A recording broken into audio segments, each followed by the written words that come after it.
Welcome, everybody. Welcome to the first breakout sessions on Tuesday. We are really excited that you're here today. We're really excited to have Beth McCabe with us. And my name is Brady Adams. I'm the Vice President of Product here at Stu Kent. And again, I mentioned this yesterday when we started one of the sessions, but just a huge thank you to all of you educators for everything you're doing in this unprecedented time in education.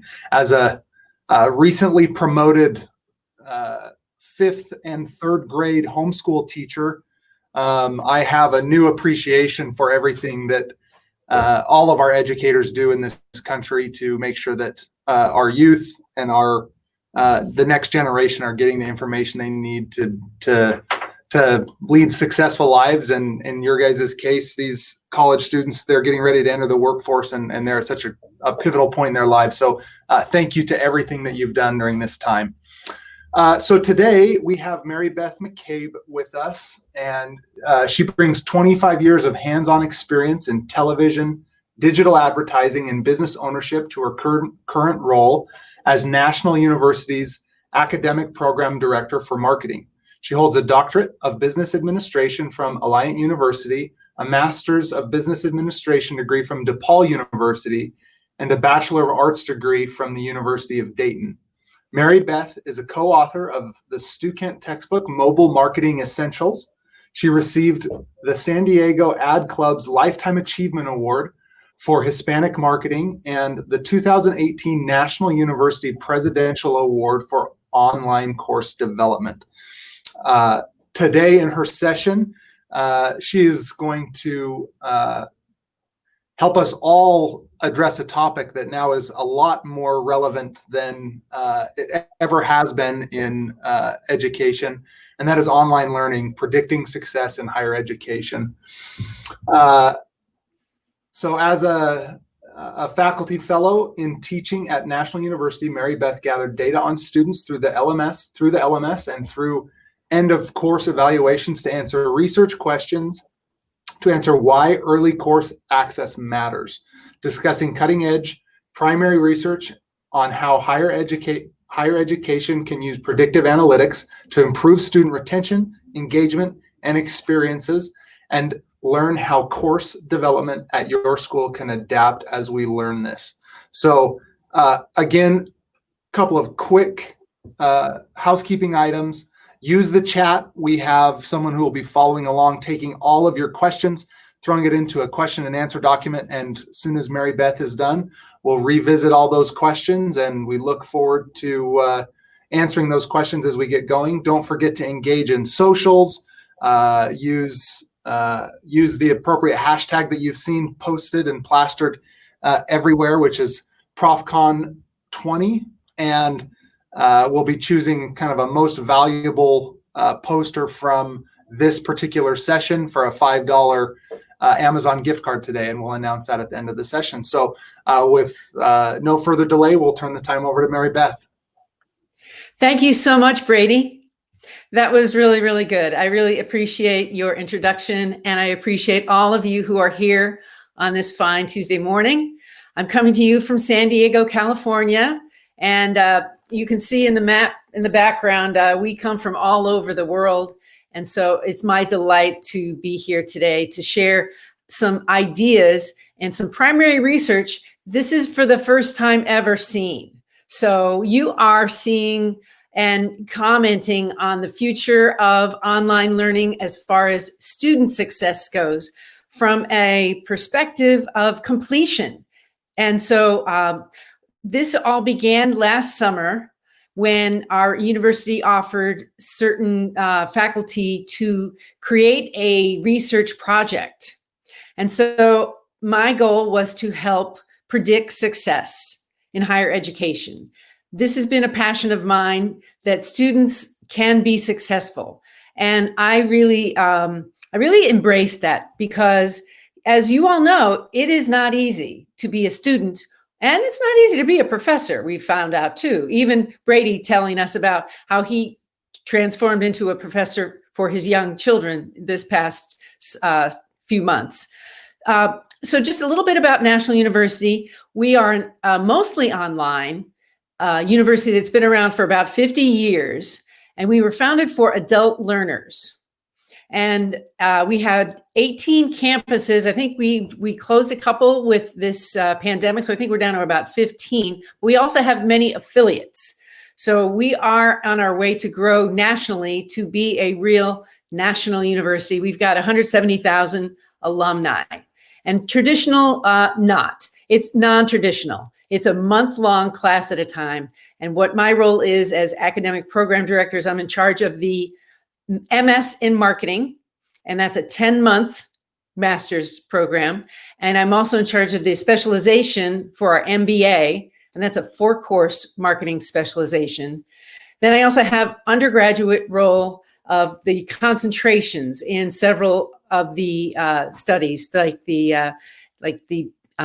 just several of the undergraduate programs have concentration. So altogether about 20 courses that I'm responsible for and about 40 faculty altogether. So I'm going to move ahead and talk a little bit about my study. And I'd love for you to think about your university and how you might be able to conduct a similar study. The very end of this presentation, I'm going to ask you some questions about how you might be able to use it, or if you would like to build upon this study. The actual paper is in review. It's being peer reviewed right now, so I expect that it will be published sometime later this year, and I'm happy to share that with any of you also. So I'm showing you a picture of the brain because we really don't know how to unlock all of the things inside it, but we're trying to figure that out right now. We want to know, what does student success look like from that perspective? And when they attend an online class, we don't get to see them physically and touch their bodies, but we can touch their brains. So that's one of the challenges that we have now with the online environment in this past few months. As Brady said, this is more important than ever. So predicting success was what my goal was. How do we make sure that students are headed in the right direction? Okay. So why it was important to me is because I found out, and you probably know this also, but nearly 500,000 students don't make it every year. And they lose twice. First of all, they lose the money that they paid because you can't replace that. You've got books that were never opened. It's really a loss. And then they also lose market power and they feel like a failure. So we want to make sure that if students want to complete their degrees, that they can do so. And so that's really what my motivation was for getting this study started.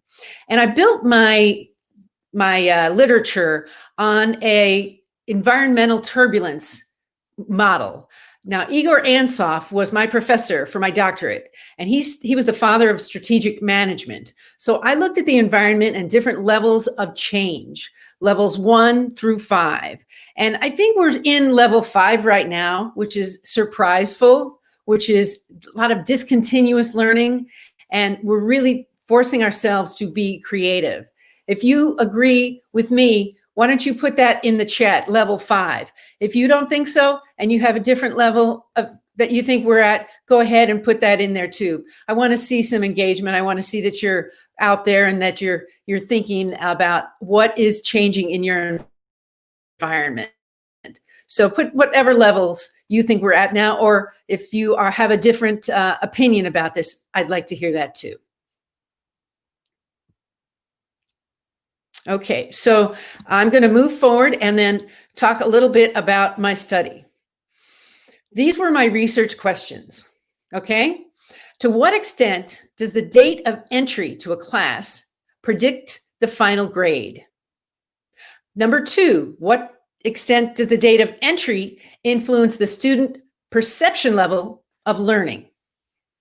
And number 3, the number of keyboard or course clicks in the online class, how does that predict the learning outcomes? And the 4th was, to what extent does the number of keyboard or course clicks predict student perception of learning? Okay, so these were the different research questions that I had. And I'll tell you right now that I threw number 2 out. So I did not see that this was valuable. So we were now working with 3. And I'll also tell you this, I am not a sophisticated research superstar. So if you're thinking, oh, how did she come up with these questions? Well, it was kind of like trial and error and trial and error and trial and error. And to get the data, what I had to do was I had to, first of all, do the IRB and get that completed. And then I had to get approval and buy-in from many different levels of the university. I had to work with the person who's in charge of the learning management system. I had to decide what data I wanted to select. I went back for 18 months of data in marketing classes, undergraduate and graduate. So I had a total of 572 in my study. So my N was 572, and everybody was a participant. So that was a good thing. People didn't opt in. This was already collected data. So if you're thinking about what kind of a study could I do, you can go back to already historical data in order to predict the future. So I also had to work with another database, and that was the end of course surveys, a separate database. And this is kind of strange, but they had never collaborated on anything prior. There was never a cross-platform sharing of data. So that was a big deal to have 2 different institutional bodies sharing data. And it was all hidden. I didn't know the student names. We had ID numbers and it was all coded. So I couldn't, but we did match the students up behind the scenes. I also had help from an intern who was working on a student study project through the library. And so I was able to get some help with some of the data cleaning. That part was really hard.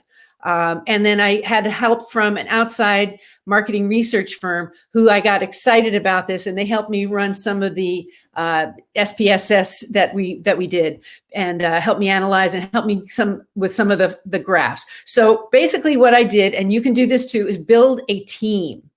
Okay, so I had support from every direction, and I kept going back to the same people for additional help and additional questions. And sometimes I went in circles, but this was over the course of several months. So let's see what the outcomes were right now. So the number one finding that I think is relevant, and I will show this graphically in a minute, is that with undergraduates, there was some correlation between the date of entry. Now, these are 4-week classes, and the date of entry was a Monday. That's when the classes start. But some students even got in, and you could, exit as early as Sunday. So that date of entry became a significant factor. It correlated to twice as much as the graduates level. So what I got from that was that undergraduates may have been less experienced with the platforms. And so for them, even more so, the date of entry was significant. And then I'm going to show you again what that looks like visually. Now, I didn't have any demographic data, so there was no way for me to tell anything more about the students than when they came in the classroom, and I measured that against their final grades. The keyboard clicks, again, influence just to a certain level. And basically, if you click with your mouse or if you click with your keypad, that became a keyboard click. Okay, so those were the main findings. Now, let me show you. This was the undergraduate when I correlated the first access day to the total grade. This was my correlation factor. Now, it's not really that strong, but it's something worth looking at, and you might find something similar. Now, graphically, this is what that looks like. So to kind of give you a perspective, if you look at the date that they access it on the bottom, first access day, so through 10, out of a linear correlation, that's their total grade if it was points. Okay, so those students who got in on day 0, day 1, day 2 tended to have the much higher grades. So I think that was the biggest finding here. The second thing is the graduate students. So looking at those, it's a 0.055. So it's about half of the strength of the correlation. And then this is what that correlation looks like. So again, it is negatively correlated. So the higher the grades went to the students who accessed the class early. Those students may have been a little more seasoned. They may have already had online classes before. They may have known that the early bird gets the higher grade or whatever. So our next question was to look at course clicks to total grades.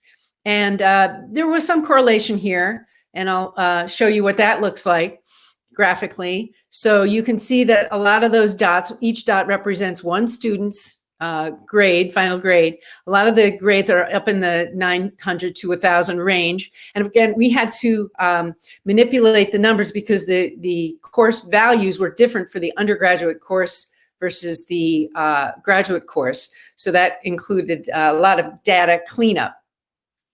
So yes, you can visually see how the students who clicked more actually, it looks like they had some higher scores. Now there were outliers, obviously, and you can see that there were, some people that didn't score high at all, and others who, had a lot of clicks and scored high.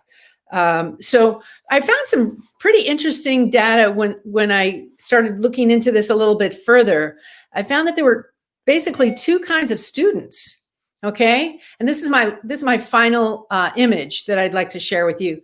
This was showing me the perception of learning to course clicks. So at the end of course survey, every student is requested to complete that. It just takes a couple of minutes, and we had a 33% buy-in during that 18-month period. So we had about 300 and some odd students who completed that. And here's the interesting thing. There were several students who said, yes, I feel like I really learned a lot. And those were the 4s and 5s up toward the top. But there were also, the course clicks you can look at. You can see there were some students who just really did not get supported. So there's a theory here that those who are clicking a lot may be struggling. So that I thought was a pretty interesting finding. The quadratic image shows you that, yes, the students who are doing well are clicking a lot, but there's also students who are not doing well who are clicking and who are struggling trying to understand what is the material. So they're almost desperate by sharing that activity. It's a behavior, and I don't know if we've really looked at this very much. So these were some of the findings that I came up with. Now, the important thing that I think we need to talk about today is how can we use this data and how can we design a curriculum that would help students be more successful? Remember back to completion and how can we get them to finish up, right? So Catherine, we use Blackboard LMS. Thank you for asking that.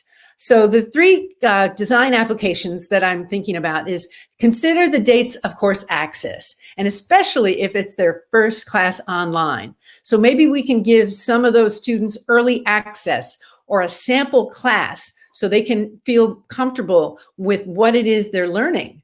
And that could make an advantage to those undergraduates especially.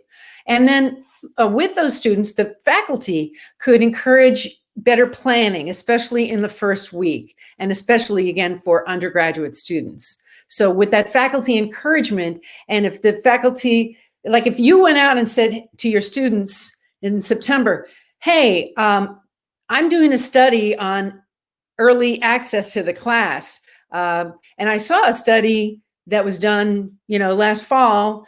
Do you guys think this would help? And maybe you could just kind of ask them whether they think that early access is good for them.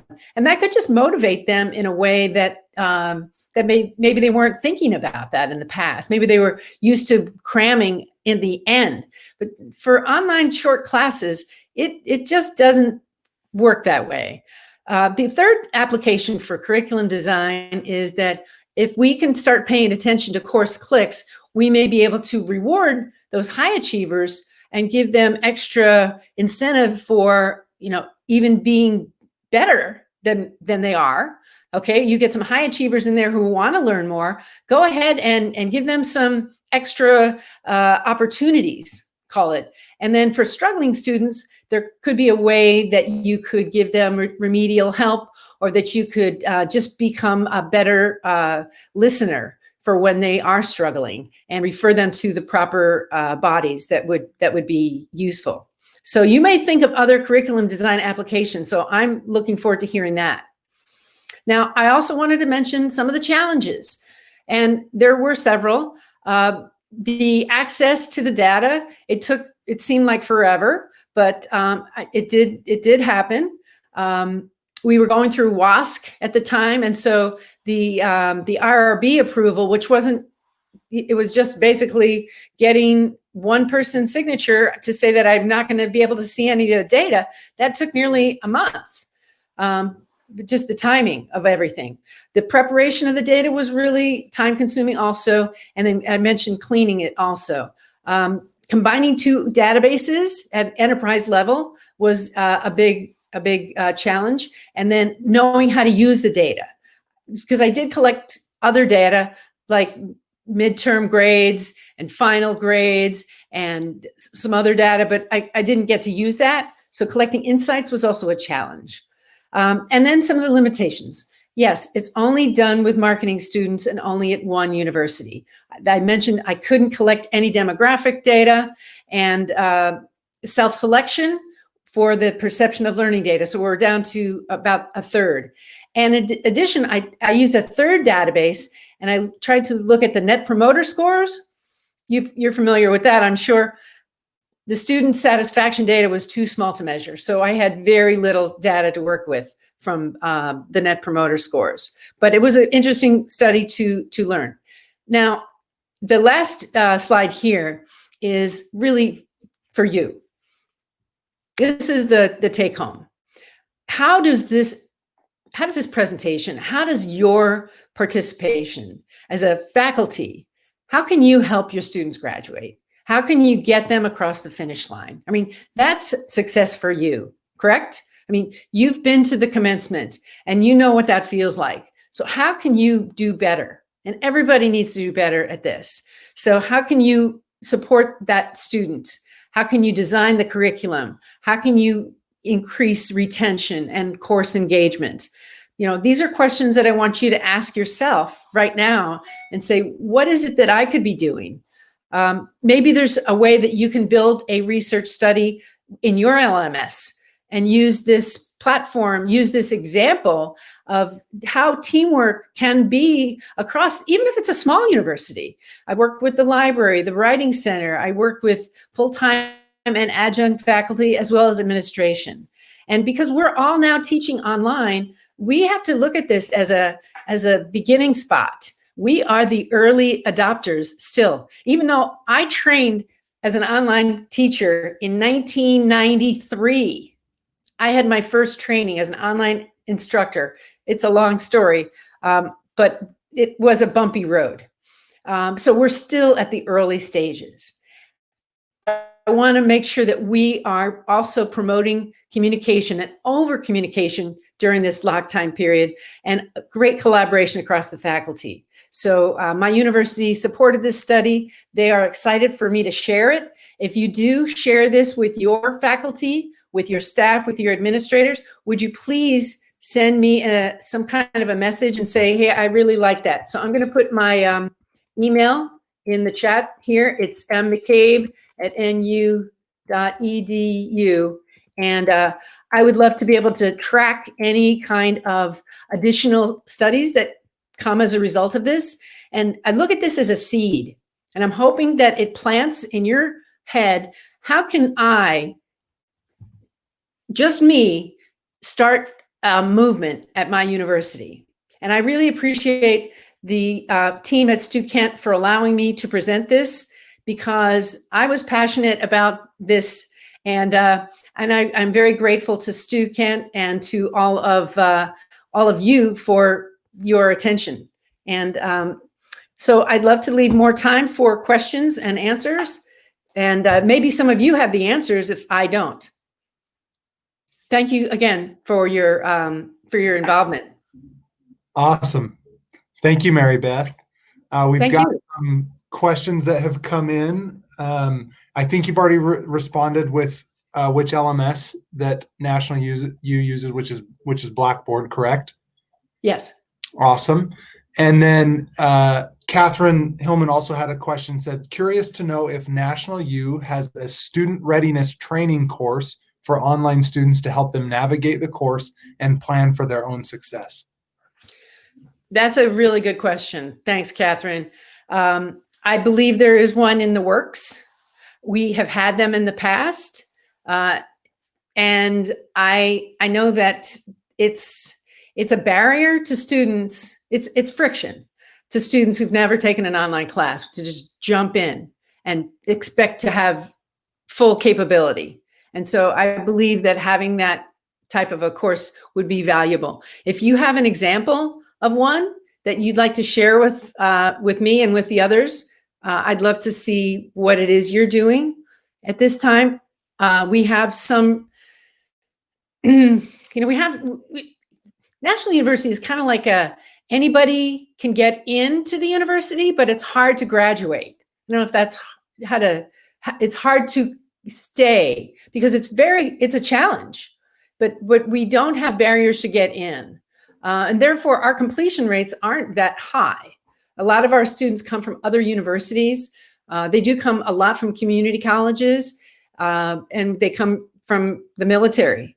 So we are really all about successful students, but I don't think we're doing a good enough job to help them in their very first experience. So any help on that would be really relevant. I think they want to get in and they want to just jump in to the pool, and maybe they need a few swimming lessons first. So thanks for that question. Yeah, really interesting thoughts there on how to better prepare students as they get ready to jump into online courses, whether that was their intent as they signed up for courses or signed up for a degree, or whether they were more forced into that situation, which is what we saw in this last semester. So great question. So I'll repeat that 60% of our class and students have always been online. So the other 40% or less moved to online in middle of March, but the courses were already online. So we didn't have to create any new curriculum. Some of the faculty had to learn a little bit, and a lot of the students had to learn a little bit to make that adjustment.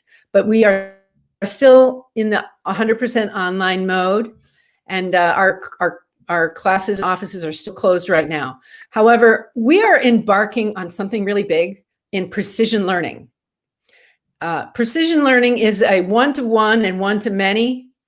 There's new models of education, and I think I'd love to hear if any of you are doing precision learning, or if you're hearing this term from your administration. That's how National University expects to grow. I got a policy yesterday from the president of the university. They want to be able to offer every course every month. And I have 20 courses, and right now I run about 8 to 10 classes a month. So that would basically double my workload.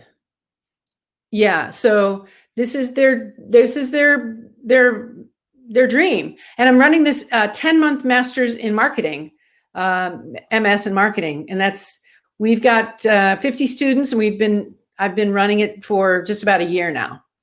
So it's growing, and I'm excited to talk. We do have a simulation class as one of our classes too, in case you're wondering about that, Brady. So Catherine, the average students, I would say, is between 12 to 18 students per class, relatively small. It's a private nonprofit university, if you haven't heard of it. And as I said, we're celebrating our 50th year.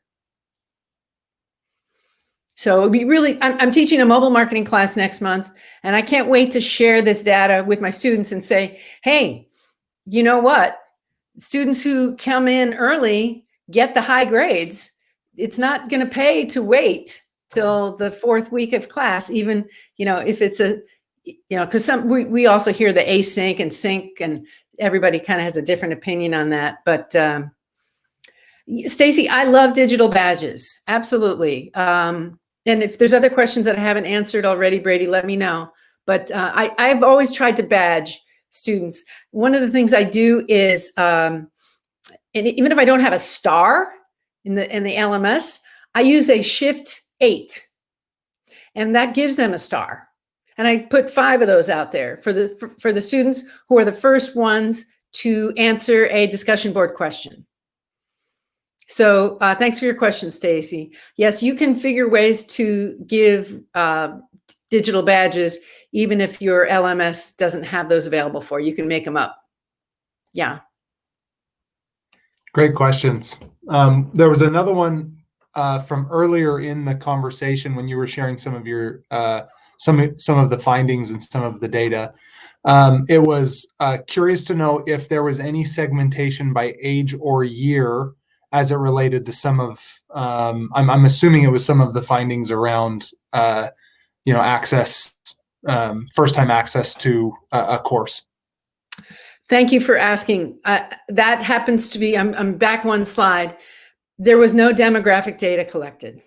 So they had to have been enrolled at the university in a marketing class, the Intro to Marketing class, Marketing 302, or the Marketing Management class, which was Marketing 602.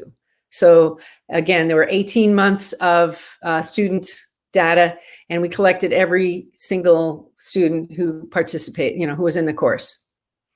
But there was no there was no way to collect anything. Okay. But thanks. I would have liked to. I really would have. And so if you're thinking about doing this study and you have access to that data, then I'd love to see your studies and build upon this. Let me just ask, is there anybody here that's thinking about doing a study like this? Is there, and here's the thing. If you try this, you send a proposal to your administration, I would be very confident that they would support it. I would be very confident that they would support it, because it's to their benefit to have students complete. They are looking at completion rates more than ever. That's what the federal government is measuring. How many of your students finished? So is anybody considering that?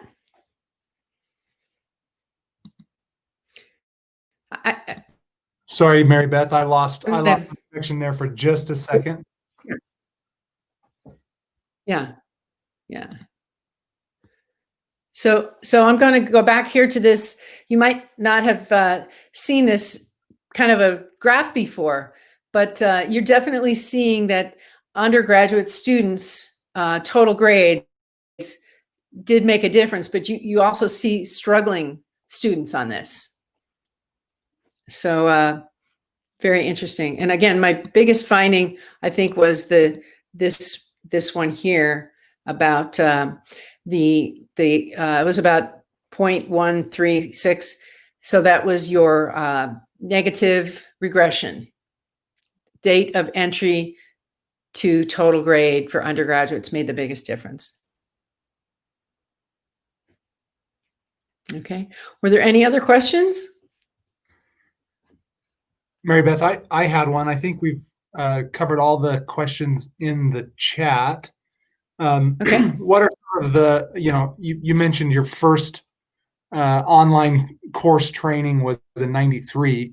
What have been some of the best practices that you've found, I guess probably more recently in as it relates to online learning and really driving engagement with an online learner? Well, thanks for asking, Brady. I'll also share my background. I was a disc jockey when I was in college. I played records. And so I got up every morning at 6 a.m. and spun music and entertained the city of Dayton, Ohio on a top station. So I learned about how to keep an audience. And that's the thing that I'm sure we are needing to do better at. And so I think of myself as in the DJ seat and not spinning records, but ideas. And if I can give students ideas that they can think about, they're going to engage for more of their brain. You know, there's two kinds of students. There's some that are box checkers and there's some that are really engaged. And if we can take some of the box checkers and move them into the middle to the higher end, then we're doing a good job. There's some students we may never be able to get, but the ones who are the low, hanging, who are interested, but just need a little push, I think that's what we're focused on here.